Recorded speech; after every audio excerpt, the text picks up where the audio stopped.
में किसी तारीफ के मोहताज नहीं है। आपको अभी पता चल जाएगा कैसे।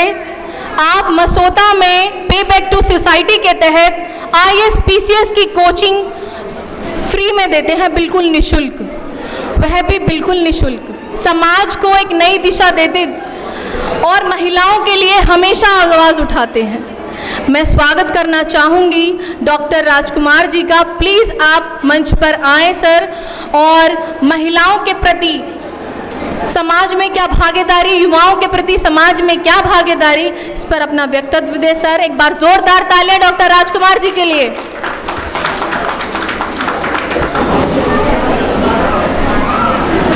बहुत बहुत धन्यवाद लक्ष्मी जी। निश्चित रूप से काफ़ी समय हो गया है और मैं प्रयास करूंगा 5 से 7 मिनट में अपनी बात को समाप्त करने का।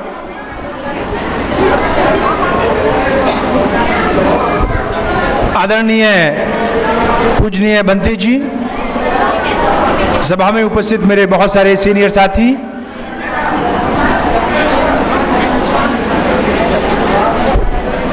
प्यारे बच्चों,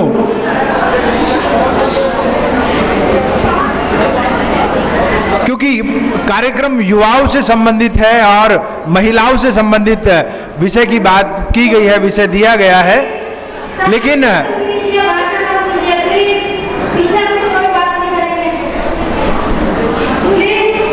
मैं देख रहा हूं कि पिछले 2 घंटे से यहाँ पे हूं और कार्यक्रम को बहुत अच्छे रूप से संचालित किया गया है।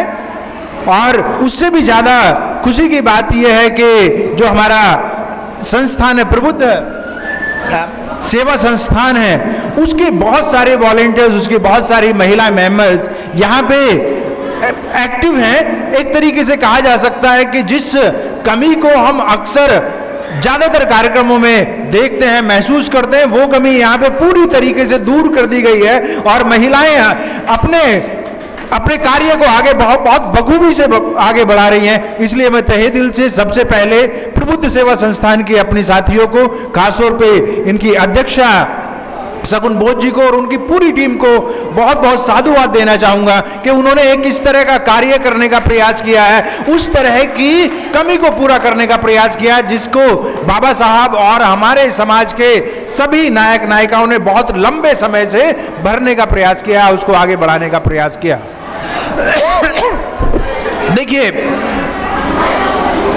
जब हम अपने मूवमेंट की बात करते हैं तो मूवमेंट में आप तथागत गौतम बुद्ध से इस शुरुआत को अगर करें तो तथागत गौतम बुद्ध को सबसे आगे लाने में जिस व्यक्ति का सबसे ज्यादा महत्वपूर्ण योगदान रहा है, वो सब लोग जानते हैं कि वो उनकी पत्नी यशोदा का रहा है। अगर तथागत गौतम आज पूरे दुनिया में छाए हुए हैं, विश्व गुरु बने हुए हैं और आज उन्होंने हमें इतना महान धम्म दिया है, इतनी महान सभ्यता दी है, तो इसका अगर सबसे ज्यादा श्रेय जाना चाहिए तो वो यशोधरा को जाना चाहिए। ये बाबा साहब खुद बुद्धा एंड इस धम्मा में लिखते हैं कि मैं रात को उठ के नहीं चला गया, बल्कि मुझे यशोदा ने बाकायदा तैयार किया। उन्होंने समझाया कि नहीं, आपको समाज की भलाई के लिए अपने जीवन को निछावर करना चाहिए और इसलिए वो आगे बढ़े। उसके बाद आप देखते हैं कि ज्योतिबा फूले के साथ सावित्रीबाई फूले किस तरीके से अपने काम को आगे बढ़ाती हैं। और आज सावित्रीबाई फूले ना सिर्फ नारी शक्ति की, ना सिर्फ महाराष्ट्र में, बल्कि पूरे भारत में, और मैं कहूंगा कि आज पूरी दुनिया में एक बहुत महान व्यक्तित्व के रूप में स्थापित हो चुकी हैं। वो सिर्फ शिक्षिका ही नहीं थी, वो मात्र पहली शिक्षिका ही नहीं थी, बल्कि आधुनिक समय की पहली सामाजिक कार्यकर्ता भी हैं। वो एक आदर्श पत्नी के रूप में भी हैं, वो एक आदर्श कवित्री के रूप में भी हैं। तो इतना बड़ा विशाल व्यक्तित्व उनका रहा, जिसकी वजह से आप देख सकते हैं कि समाज को बहुत मजबूती मिली। एक आदर्श दंपति के रूप में हम फूले दंपति को देखते हैं। बाबा साहब को आगे बढ़ाने में जितना बड़ा योगदान मां रमाई का है, शायद ही वो किसी दूसरे का हो सकता है। अगर माँ रमाई सहयोग नहीं करती, माँ रमाई अगर अपना त्याग नहीं करती, बलिदान नहीं करती, तो शायद बाबा साहब भी उस तरीके से समाज को अपना समय नहीं दे पाते, समाज को उस तरीके से भला नहीं कर पाते जिस तरीके से उन्होंने किया है। इसलिए जो ताकत बाबा साहब को मिली वो माँ रमाई की वजह से मिली। बाबा साहब की ताकत वास्तव में माँ रमाई थी। यहाँ पे इतनी सारी हमारी महिलाएं हैं, इतनी सारी हमारी मातृ शक्ति यहाँ पे है, इतनी सारी नारी शक्ति यहाँ पे है। ये हमें सोचने की बात है कि जो भी महान कार्य भारत में हुए हैं, जो भी महान कार्य दुनिया में हुए हैं, उन सब के पीछे निश्चित रूप से महिलाओं का योगदान है। लेकिन ये बात अब पुरानी हो गई है, ये बात अब पुरानी हो गई है। आप लोगों ने एक देश का नाम सुना होगा, निश्चित रूप से कुछ साथियों ने सुना होगा, उस देश का नाम है फिनलैंड। फिनलैंड जो है ये यूरोप का देश है, स्कैंडिनेवियन कंट्रीज इनको बोलते हैं। आपको जान के ताज्जुब होगा कि फिनलैंड के अंदर इस समय पे 35 साल की एक महिला प्रधानमंत्री हैं। 35 साल की महिला प्रधानमंत्री हैं। उनके यहाँ पर जो पॉलिटिकल ऑर्गेनाइजेशन है, जिसको पॉलिटिकल अलायंस हम कह सकते हैं, जैसे हमारे यहाँ पे एक अलायंस पार्टी की सरकार चल रही है, इस तरीके से वहां पर एक अलायंस की सरकार चल रही है और उसमें 5 राजनीतिक दल हैं। उन 5 के राजनीतिक दलों की अध्यक्षा इस समय पे वहां पे महिलाएं हैं और 5 उस अलायंस में मंत्री बनी हुई हैं। उसी में एक हमारी प्रधानमंत्री भी हैं जिनका नाम है सन्ना मरीन। सन्ना मरीन सिर्फ 36 साल की हैं। बात यहीं पे खत्म नहीं हो जा रही है। ये जो 36 साल की महिला हैं जो कि फिनलैंड की प्रधानमंत्री बनी हुई हैं, आपको जान के ताज्जुब होगा कि इस समय पे फिनलैंड दुनिया का सबसे, जिसको वहां पे जीरो क्राइम है, वहां पे हैप्पीएस्ट कंट्री है, फ्रीएस्ट कंट्री है वो। इससे भी बड़ी बात, आपके यहां पे हफ्ते में कितने दिन काम करना पड़ता है? हमें हफ्ते में 6 के 6 दिन काम करना पड़ता है, ज्यादा से ज्यादा एक छुट्टी मिलती है।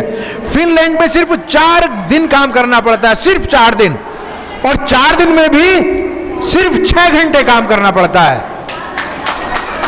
$2,500 मिनिमम सैलरी है वहां पे। $2,500 को आप गुणा कर लीजिए 75 से।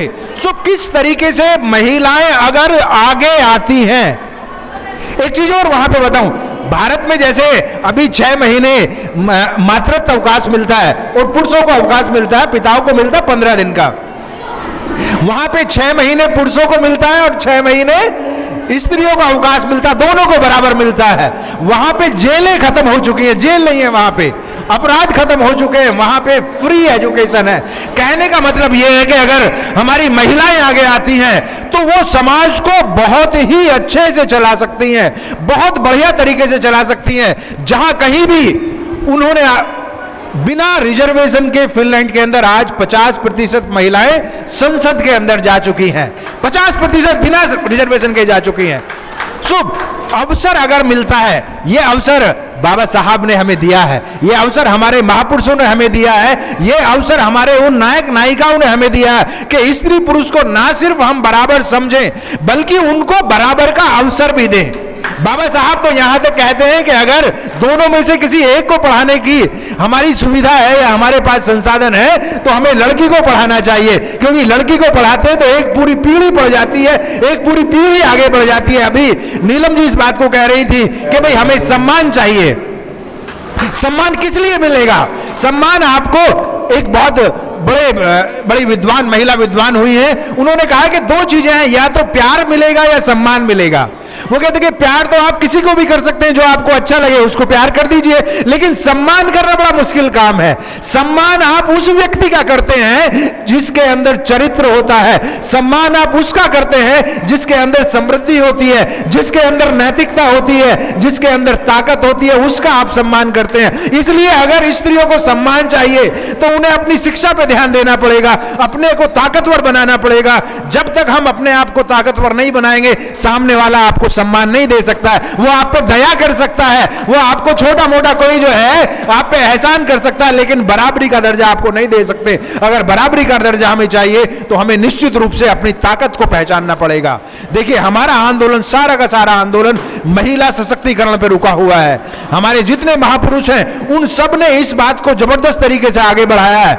मान्यवर काशीराम साहब की बात को कहते हुए मैं यहां पे समाप्त करूंगा अपनी बात को। देखिए, मान्यवर काशीराम साहब के सामने भी एक अवसर था कि वो इस आंदोलन को किस तरीके से आगे बढ़ाए, क्योंकि सबको जाना होता है, सबको एक दिन जाना होता है। शरीर नश्वर है हमारा, 10, 20, 50, 60, 70, 80 साल में सबको जाना है, जितने लोग यहाँ पे बैठे हुए हैं। तो मान्यवर काशीराम साहब के सामने जब ये अवसर आया तो ये बार बार कहा जाता है कि भाई महिलाएं काम नहीं कर सकती हैं, महिलाएं आगे नहीं बढ़ सकती हैं, महिलाएं ताकतवर नहीं होती हैं, महिलाएं अपने पैरों पर खड़ा नहीं हो सकती हैं। मान्यवर काशीराम साहब ने इन सारी दुविधाओं को, मान्यवर साहब ने इन सारे मिथों को तोड़ दिया और बहुजन समाज का नेतृत्व एक इतनी सशक्त महिला को दिया। उस तरीके से उन्होंने आगे बढ़ाया कि जो सिर्फ 39 इयर्स में उत्तर प्रदेश जैसे राज्य की मुख्यमंत्री बनती हैं, 4 बार मुख्यमंत्री बनती है और आज भी एक शिखर शख्सियत बनी हुई है। हमारा समाज वास्तव में ना सिर्फ महिलाओं को आगे बढ़ाने की बात करता है, बल्कि जब अवसर मिलता है तो उनको आगे भी बढ़ाता है। आज यहाँ पे मैं काफी देर, इनफैक्ट मुझे निकलना था लेकिन मैं बैठा रहा, क्योंकि मुझे अच्छा लग रहा था कि ये माहौल अच्छा है। बच्चे भले ही पीछे बात कर रहे हो या महिलाएं भले ही कुछ साथी पीछे बात कर रहे हो, लेकिन इस तरीके से इतनी सारी महिलाओं को जोड़ के उनमें जज्बा पैदा करना, मैं साधुवाद देना चाहूंगा शगुन बोस जी को और उनकी टीम को एक बार फिर से कि आप बहुत महती काम कर रहे हैं, बहुत महत्वपूर्ण काम कर रहे हैं। और निश्चित रूप से जब महिलाओं के सशक्तिकरण का इतिहास लिखा जाएगा पश्चिमी उत्तर प्रदेश में, गाजियाबाद में या उत्तर प्रदेश के अंदर, तो हमारा जो प्रबुद्ध सेवा संस्थान है उसका नाम भी लिखा जाएगा। इन शब्दों के साथ मैं अपनी बात को समाप्त करता हूं। आपने मुझे कुछ समय दिया उसके लिए बहुत बहुत धन्यवाद। जय भीम, नमो बुद्धाय। Thank you sir.